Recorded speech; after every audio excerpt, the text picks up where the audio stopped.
ये है इंटरनेट के फेमस पोकी महाराज एंड इन्हें पोकी इसलिए कहा जाता है क्योंकि डीप फिलोसफी के साथ साथ क्यूट कॉमेडी भी करते हैं। 70 में क्या जोड़ दें कि 17 हो जाए, आ की मात्रा जोड़ दो हो जाएगा। जैसे कि तुमने इनकी सोशल मीडिया पे कई सारी वीडियोस भी देखी होगी जिनमें लाइफ एडवाइस के साथ साथ उछल कूद करते हुए दिखते हैं, जैसे कि रेलिंग से कूदना, बच्चों के खिलौने से खेलना एंड सो ऑन। एंड ना जाने सोशल मीडिया पे कितनी सारी वीडियोस तुमने इन महाराज की देखी होगी, जिनमें से कुछ बातें तो ऐसी जिन्हें मीम पेजेस में सरकास्टिक वेज में दिखाकर नॉर्मलाइज करा जा रहा है, बट अगर तुम उन बातों पर ध्यान दो तो वो नॉर्मल तो बिल्कुल भी नहीं है।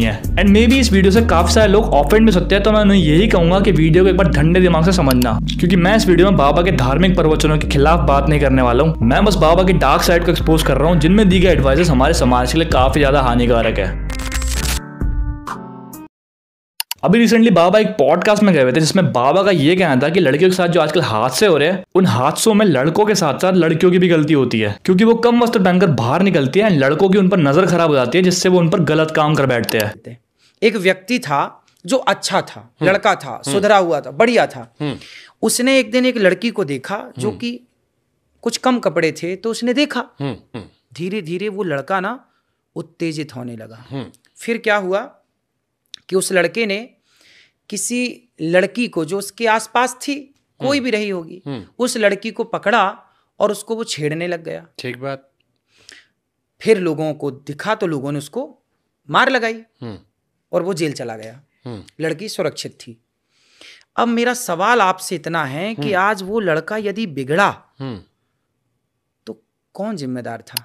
तो उसमें सोचने वाली बात ये आती है कि कभी कभार हमारे घरों में भी हमारी माँ और बहनें हमें कम वस्त्रों में जाती है, लेकिन क्या इसका मतलब ये है कि वहां भी उस लड़के की नजर खराब हो जाएगी? एंड अगर उसकी नजर सिर्फ बाहर की लड़कियों को देखकर खराब हो रही है, तो इसमें लड़कियों की नहीं, उसकी परवरिश की गलती है। जैसे बचपन से ये नहीं सिखाया गया कि घर की महिलाओं की तरह बाहर की महिलाओं का सम्मान करना भी जरूरी है। एंड जब पॉडकास्ट के होस्ट ने बाबा से यही बात बोली, अरे घर में हमारी माताएं बहनाएं कई बार कम कपड़ों में नजर आती हैं।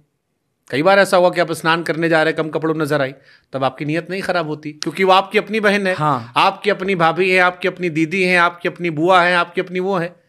तो अपनों पर तो हम नजरें फेर लेते हैं, दूसरे वाली दिखाई पड़ती तो हम उसको घूर लेते हैं। तो बाबा ये एक्सप्लेन करने लग गए कि उसकी नजर घर की महिलाओं को देखकर खराब इसलिए नहीं हुई कि कहीं ना कहीं उसका धर्म उसे रोक रहा है। धर्म रोक रहा है भीतर से, तेरी बहन है, नहीं गलत है, ये तेरी माँ है, ये धर्म बोल रहा है अंदर का, कौन है उसे रोकने वाला? तो इसमें यही सोचने वाली बात आती है कि हमारे धर्म ने तो कभी आज तक ऐसा सिखाया ही नहीं कि सिर्फ घर की महिलाओं का ही सम्मान करना चाहिए। एंड रामायण जैसी पुरानी कथा में भी हमें यही सीख दी गई है कि जब अहंकार में रावण ने माँ सीता का अपहरण किया था तो उसका भी सर्वनाश हो गया था। लेकिन बाबा का तो इन सब में ये कहना है कि हमारे समाज में हो रहे हादसों में 99% गलती लड़कों की होती है एंड 1% गलती लड़कियों की भी होती है। उस व्यक्ति का तो है ही, हम ये नहीं कह रहे कि उसका दोष नहीं है, 99% उसका दोष है, पर क्या 1% दोष आप नहीं मानते? एंड ये बात एकदम ही गलत है, क्योंकि ये हादसे सिर्फ कम वस्त्र पहनने वाली नौजवान लड़कियों के साथ ही नहीं होते, इवन ये हादसे तो छोटी बच्चों के साथ साथ बूढ़ी महिलाओं के साथ भी होते हैं। लेकिन कुछ केसेस तो ऐसे जिनमें लड़कियां कम वस्त्र पहनकर भी बाहर नहीं निकली थी, लेकिन फिर भी उनके साथ ये हादसे हुए हैं। अभी रिसेंट में वो कोलकाता केस उठा लो, जिसमें विक्टिम सिर्फ अपनी हॉस्पिटल में जॉब कर रही थी, लेकिन फिर भी उसके साथ ये हादसा हो जाता है। एंड अभी रिसेंटली 28 अगस्त को गाजियाबाद के ब्रिज विहार से केस आया है, जिसमें 14 साल की माइनर लड़की का उसके घर के अंदर घुसकर रेप जाता है। एंड ना ही उस लड़की ने कम वस्त्र पहने थे एंड ना ही वो लड़की अपने घर से बाहर निकली थी, लेकिन फिर भी हमारा समाज अभी तक यही सोच लेके बैठा हुआ है कि लड़कियों के कम वस्त्र पहनने की वजह से उनके साथ ये हादसे होते हैं। एंड यही सोच ना जाने कितने सारे अपराधियों को इन हादसों को अंजाम देने में ताकत देता है। मधुमिता पांडे जो कि क्रिमिनोलॉजी एक्सपर्ट है, जब उन्होंने तिहाड़ जेल के इन्हीं अपराधियों पर सर्वे किया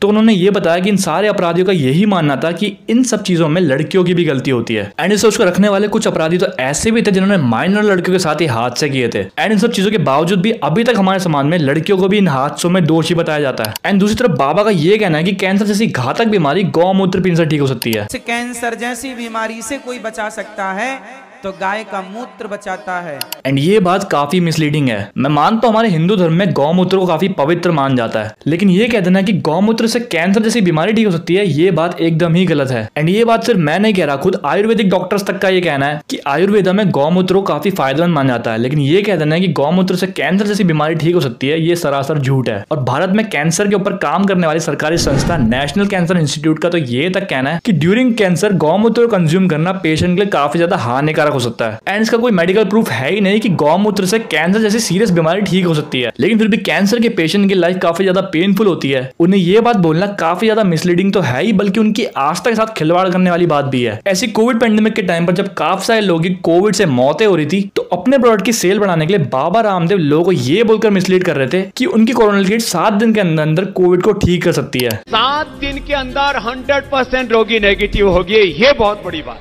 एंड इतना ही नहीं, उनका तो ये तक भी कहना था कि उनकी किट WHO सर्टिफाइड है, जो कि बात एकदम ही झूठ थी। ऐसे वक्त पे लोगों की प्रॉब्लम्स का फायदा उठाकर उन्हें मिसलीड करना, इससे खराब बात कोई हो ही नहीं सकती। एंड जब हम बात लोगों को मिसलीडिंग करने की कर ही रहे, तो बाबा की महिला को लेकर एडवाइसेस भी काफी मिसलीडिंग है। बाबा के अकॉर्डिंग किसी महिला का अगर बेटा ना हो तो उसे ये उपाय करना चाहिए। ये शुरू कब होगा? जिस दिन महिला का टाइम स्टार्ट हुआ है, पीरियड, उस दिन से पहली रात, दूसरी रात, तीसरी रात, चौथी रात छोड़ के 5वीं रात गर्भाधान हुआ तो बेटी, 6ठी रात हुआ बेटा, 7वीं रात हुआ बेटी। लेकिन इस बात का साइंस से दूर दूर तक का रिलेशन एंड मेडिकल प्रूफ है ही नहीं कि एक वुमेन का पीरियड टाइम डिसाइड करता है कि वो फ्यूचर में किसे जन्म देने वाली है। एंड एक बार एक महिला बाबा के पास ये प्रॉब्लम लेके आई कि उनके पति उन्हें काम करने नहीं देते। एंड इस पर बाबा का ये कहना था, तो जब बिजनेस कर रहे हैं, पति कमा रहे हैं मस्त, तो आपको क्यों काम करना है? गुरुजी मेरे घर के काम करो। एंड ये बात तो हमारे धर्म में भी हमें सिखाई नहीं जाती कि स्त्रियों को केवल घर का काम ही करना चाहिए। स्वयं त्रिदेवों को भी राजा इंद्र का राजपाट राक्षसों से वापस दिलाने के लिए माँ भगवती की मदद लेनी पड़ी थी। एंड जब शुरुआत से ही हमें हमारा धर्म जेंडर इक्वालिटी सिखाता आ रहा है, तो हम होते कौन है महिलाओं के राइट्स पर रोक लगाने वाले। दूसरी तरफ एक महिला बाबा के पास ये प्रॉब्लम लेके आई कि उनका पति उन्हें घर में लॉक कर देता है एंड इवन उन्हें अपने पेरेंट्स से बात करने तक नहीं देता। कि अपने माँ बाप से रिश्ता तोड़ दो और मैं अब तुम्हें रखूंगा जब तुम मुझे अपना मानोगी। बोले तो भगवान से भी ज्यादा, अपने माँ बाप से भी ज्यादा, सबसे ज्यादा आप मुझे मानोगी, माँ बाप को आप बिल्कुल छोड़ दो। तो बाबा जी उन्हें ये एडवाइस देते हैं, समझाओ कोई इसे बच्ची को, पढ़े लिखे मूर्ख इन्हीं को कहते हैं। एंड इससे स्कैरी एडवाइस कोई हो ही नहीं सकती। तुम खुद ही सोचो किस लेवल का मेंटल टॉर्चर मिल रहा होगा उस महिला को। And this is another level of abuse and manipulation of your thoughts. मतलब कोई इंसान तुम्हें ये बोल रहा है कि अपने माता पिता को भूल जाओ जिन्होंने तुम्हें पाल पोस कर बड़ा किया हो, फिर चाहे लड़का हो या लड़की। क्या इस चीज को सुनने के बाद किसी को भी 1% भी उस इंसान से अपनेपन वाली फीलिंग आएगी? मतलब ये तो किसी इंसान का उससे उसका मेंटल पीस छीनकर पिंजरे में बंद करने वाली बात हो गई। एंड इतना ही नहीं, पोकी महाराज फॉल्स स्टेटमेंट को भी बड़े कॉन्फिडेंस के साथ बोलना जानते हैं। एक बार किसी बच्चे ने महाराज से ये पूछा कि दुनिया में सूर्य सबसे पहले कहाँ होता है, तो महाराज का ये जवाब था कि सूर्य सबसे पहले इंडिया में होता है। और कहाँ? नागालैंड में। ये है कि सूर्य उदय पहले कहाँ उगता है? सूर्योदय सबसे पहले हमारे भारत में हम आपको बता दें उदय कहाँ होता है। हम एक बार गए थे इस तरफ ना, किस तरफ?